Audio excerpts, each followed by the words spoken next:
নমস্কার, কেমন আছেন সবাই? বেঙ্গলি ফুড ব্লগস চ্যানেলে আপনাদের সবাইকে স্বাগত জানাই। আজকে চলে এসেছি আবারও একটি নতুন রেসিপি নিয়ে।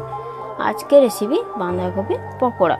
তো কিভাবে ঘরোয়া পদ্ধতিতে, একদম সহজ সরল পদ্ধতিতে বাঁধাকপির পকোড়া বাড়িতে কম উপকরণ দিয়ে বানাতে হয়, তার রেসিপি আজ আমি তোমাদের কাছে শেয়ার করব।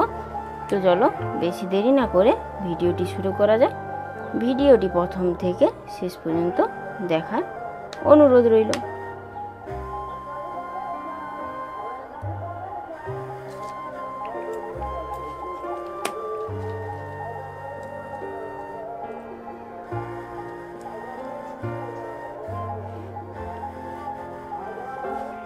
তো দেখো বন্ধুরা, বাঁধাকপির পকোড়া বানানোর জন্য প্রথমে কিন্তু দেখো বাঁধাকপিগুলো নিয়ে নিয়েছি। এইরকম কিন্তু ঝুরি ঝুরি করে কেটে নিয়েছি। দেখো একদম কিন্তু ঝুরি ঝুরি করে বাঁধাকপিগুলোকে কেটে নিয়েছি। আশা করি দেখে কোনো বুঝতে অসুবিধা হয়নি। দেখো এবারে আমি এতে পরিমাণ মতো লবণ দিয়ে দিচ্ছি। পরিমাণ মতো লবণ দিয়ে দিলাম। এবারে কিছু গুঁড়ো মশলা অ্যাড করছি। দেখো অল্প পরিমাণ লঙ্কার গুঁড়ো,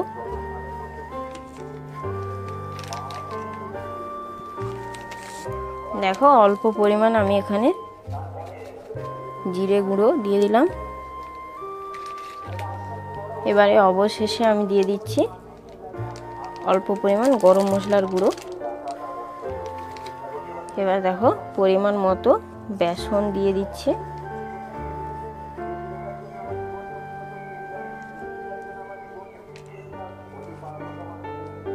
এবারে অল্প অল্প করে বেসন দিয়ে আমি অল্প করে জল দিয়ে এভাবে হাত দিয়ে চেপে চেপে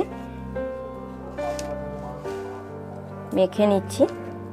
দেখো সমস্ত কিছু কিন্তু মশলাগুলো আমি দিয়ে দিয়েছি। এবারে অল্প করে জল দিয়ে খুব সুন্দরভাবে বেসন আর মশলাগুলোর সাথে বাঁধাকপিটাকে খুব ভালো করে দেখো এইভাবে একটু চাপ দিয়ে দিয়ে দেখো মেখে নিচ্ছি। আমি দেখো একদম কিন্তু ঘরোয়া পদ্ধতিতে একদম কাছ থেকে তোমাদেরকে দেখিয়ে দিচ্ছি। দেখো অল্প পরিমাণ বেসনটা একটু কম হয়ে গেছে, আমি আরও অল্প পরিমাণ বেসন দিয়ে দিলাম।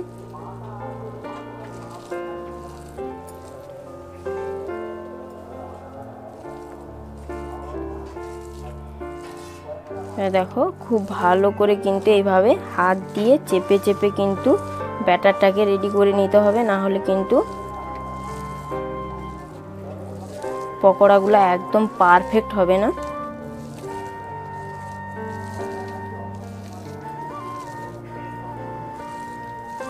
এবারে অবশেষে আমি অল্প পরিমাণ হলুদ গুঁড়ো দিয়ে দিচ্ছি। ব্যাটারটা কিন্তু একদম প্রায় রেডি হয়ে গেছে। এই রকমই কিন্তু করতে হবে, খুব বেশি বেসন দিলে কিন্তু তাহলে পকোড়াগুলো ঠিকঠাক জমবে না। তো এইভাবে অল্প পরিমাণ বেসন দিয়ে খুব সুন্দরভাবে কিন্তু এইভাবে মাখিয়ে নিতে হবে।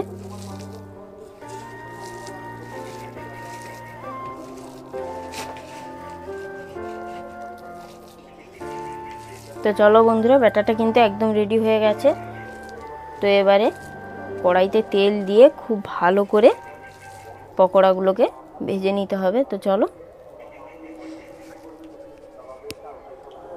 তো দেখো বন্ধুরা, খুব সুন্দরভাবে কিন্তু তেলটা গরম হয়ে গেছে। এবারে বাঁধাকপির পকোড়াগুলোকে দেখো খুব সুন্দরভাবে এরকম একটু ছেপ দিয়ে খুব সুন্দরভাবে দেখো ভেজে নিচ্ছি। একটু এইরকম বড় বড় একটু গোল গোল করে ছেপ দিচ্ছি।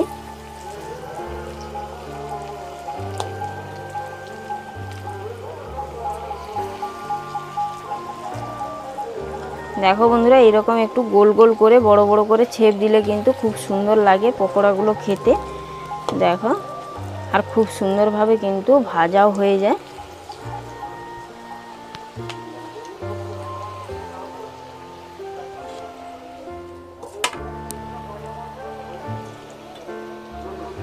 তো দেখো বন্ধুরা, গ্যাসের আঁচটাকে লো টু মিডিয়ামে করে দিচ্ছি। এবারে খুব সুন্দরভাবে লো আঁচে খুব সুন্দরভাবে দেখো পকোড়াগুলোকে ভেজে নিচ্ছি। দেখো যেহেতু তেলটা আগে থেকে খুব ভালো করে গরম করা ছিল, তাই একটু লো আঁচ করে দিয়েছি, যাতে করে খুব ভালো করে বাঁধাকপিগুলো একটু সেদ্ধ হয়ে যায়।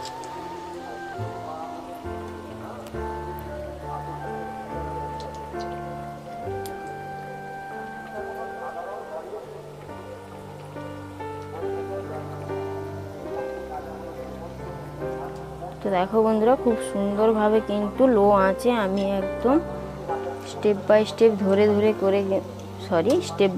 ধরে ধরে কিন্তু খুব সুন্দরভাবে দেখো পকোড়াগুলোকে ভেজে নিয়েছি। দেখো একদম লাল লাল করে ভেজে নিয়েছি। এবারে অল্প আঁচে ভাজলে কিন্তু এর ভেতর থেকে খুব সুন্দরভাবে ভাজা হয়ে যায় এবং খেতেও কিন্তু খুবই ভালো লাগে।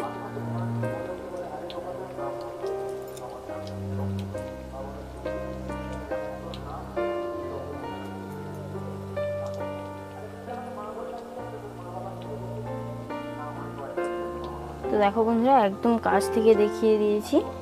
দেখো একদম কিন্তু লো আঁচে খুব সুন্দরভাবে দেখো ধরে ভেজে নিয়েছি। দেখো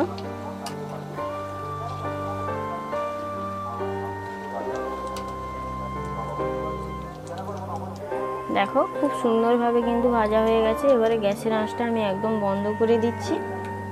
এবারে খুব সুন্দরভাবে নামিয়ে নিচ্ছি।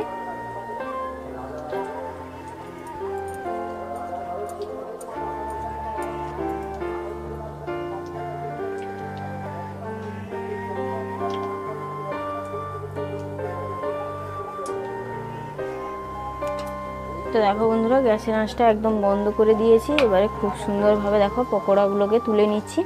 তো চলো একদম প্লেটে আমি তুলে নেওয়ার পরে ফিরে আসছি।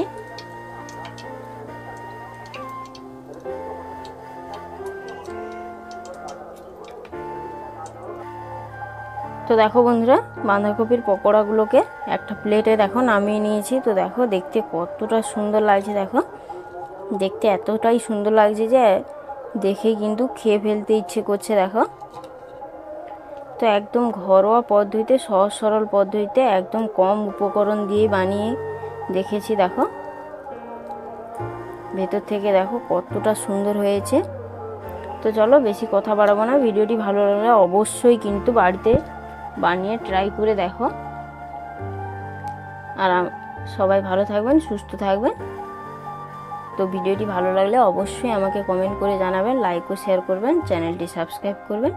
আবারও ফিরে আসবো একটি নতুন রেসিপি নিয়ে। তো চলো, নমস্কার।